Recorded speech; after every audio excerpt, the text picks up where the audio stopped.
It can only be with the true passion that one can conquer and accomplish what Filipino hero Jose Rizal had in his 35-year life. He stopped at nothing when it came to expressing his love not just for his country but also his women. His travels across the Philippines and the world swayed him into a multifarious relationship that colored almost half of his life.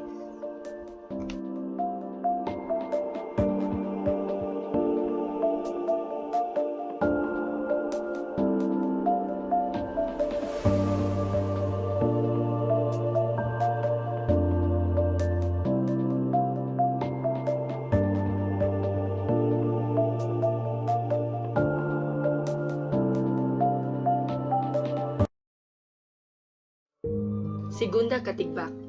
Segunda first met Rizal in a party of a relative of Rizal in Manila. Pepe's frequent visits to Olympia led him to befriend Segunda. For about 7 months, he became infatuated with her that he showered her with much attention, writing romantic poems and catching her beauty in his sketches. Pepe immortalizes Segunda's beauty with his words. Short, with expressive eyes, ardent at times and drooping at other times, pinkish, a smile so bewitching and provocative that revealed some very beautiful teeth with an aura of self. I didn't know what alluring something was all over her being. Rizal's regular visits to Segunda at the Concordia were often marked with silence. In 1882, Rizal wrote his Memorias de un Estudiante, where he narrates his infatuation for her, sketching her beautifully, and in exchange, Segunda giving him a white paper flower, which again was very symbolic. He wrote again. Her looks were glorious in their sweetness and expressiveness.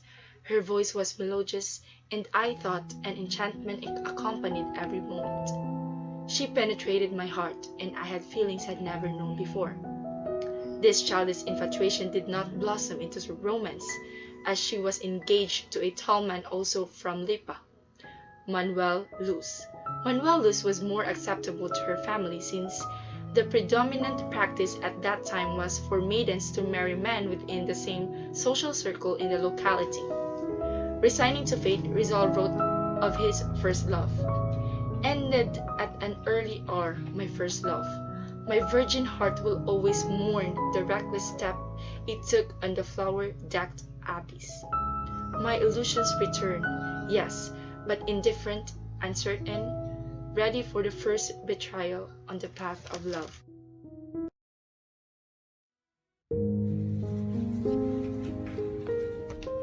In his second year at the University of Santo Tomas, Jose Rizal met Leonor Valenzuela, a girl from Pagsanghan. He escorted her and wrote her notes written in invisible ink. The words could be read if the paper is heated over a lighted candle or lamp. Like that of Segunda, he did not reach the point of proposing marriage to Orang or Leonor Valenzuela.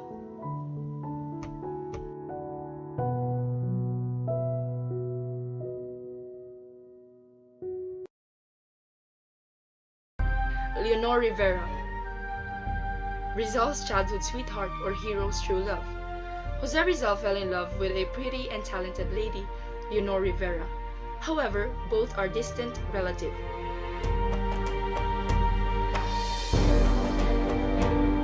Secret as the romance was to Leonor's parents, she used pen names in her letters to Jose.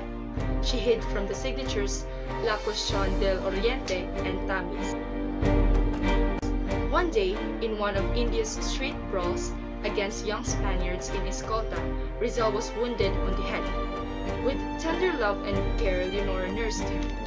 All Leonor ever wanted was to be on Jose's side each time, to look for him and take care of him.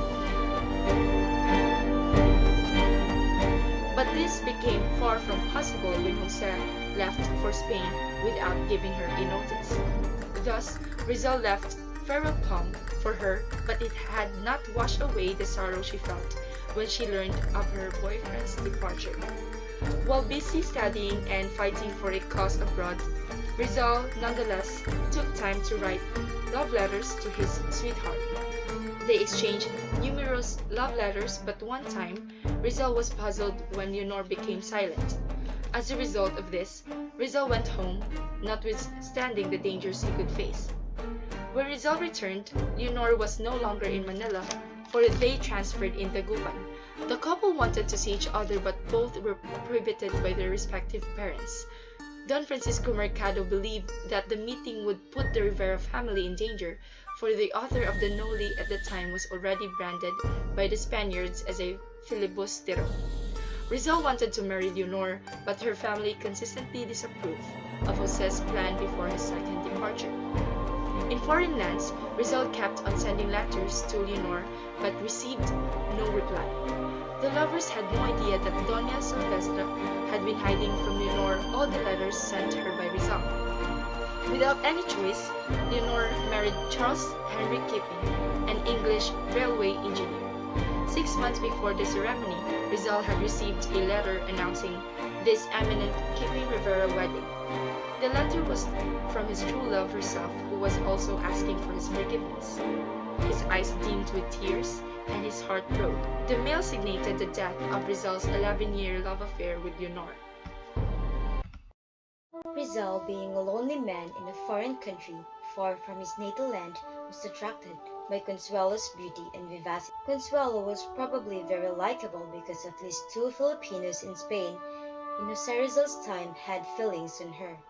Consuelo Ortiga y was considered the prettiest of the daughters of Don Pablo Ortiga y, the Spanish liberal and former mayor of Manila who became vice president of the Council of the Philippines in the Ministry of Colony. Rizal courted Consuelo Ortiga at the age of 18. One of Jose Rizal's best poems, Señorita Coyr, was dedicated to Consuelo Ortiga y. The two might have fallen in love with each other, but Jose Rizal backed out as he wanted to keep his loyalty to Leonor Rivera.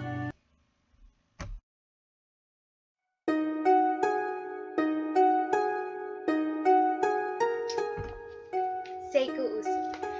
One spring afternoon, Rizal set his eyes on a beautiful Japanese woman who passed by at the Spanish legation. His eyes were captured by her charm and a lovely face. Rizal went on asking information about the name of this woman, whose beauty captivated him. Finally, he learned from the gardener that her name was Seiko Uso, and she took a walk every afternoon near the legation. Rizal did all means just to introduce himself to Seiko. The Japanese lady was impressed with Rizal's wit and charm, and eventually their admiration for each other developed a romantic bond. Osei-san conversed in English and French with Rizal, thus it removed the language barrier. From there on, the two met every day and visited all interesting places in the city. He helped Rizal understand the Japanese language and also related to him the culture of the Japanese. Osei-san was truly an epitome of high-cultured Japanese women.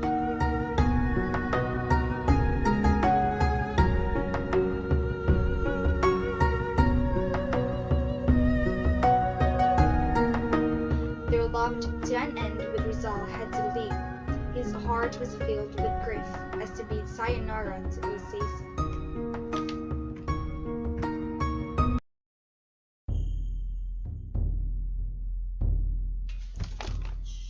Gertrude Beckett also fell in love with Rizal, but Rizal hastily left London for Paris to avoid Gertrude, who was then seriously falling in love with him.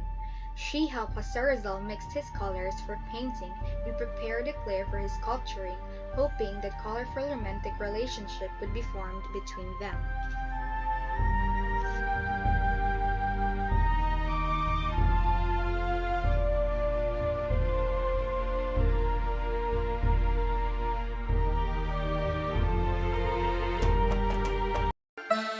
Nelly boosted. Rizal took a vacation in Paris in order to find retrieve from his troubles in Madrid. Rizal's friends were delighted to hear that he had found a suitable girl whom he at last wished to settle down with. With all the encouragement from the friends he held dear, Rizal wooed Nelly, whom in turn his affection. Rizal's marriage proposal failed for 2 reasons. First, Nelly demanded that he give up his Catholic faith and converted to Protestantism, which was her religion. Rizal did not like this idea.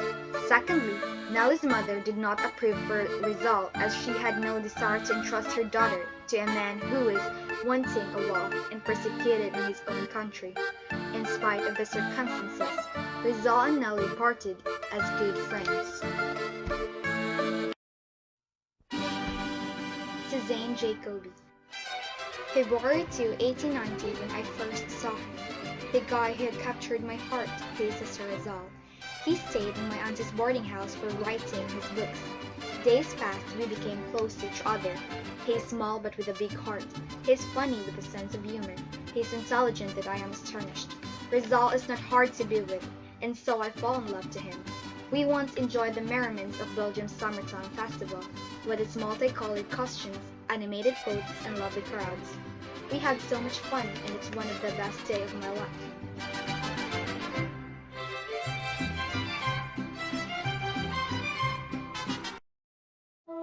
Rizal stayed 6 months in my aunt's boarding house, and it is the best months of my life. He bade goodbye to me after 6 months of staying in Belgium. On that day, Rizal gave me a box of chocolates, but I did not eat any of still intact as on the day of our parting.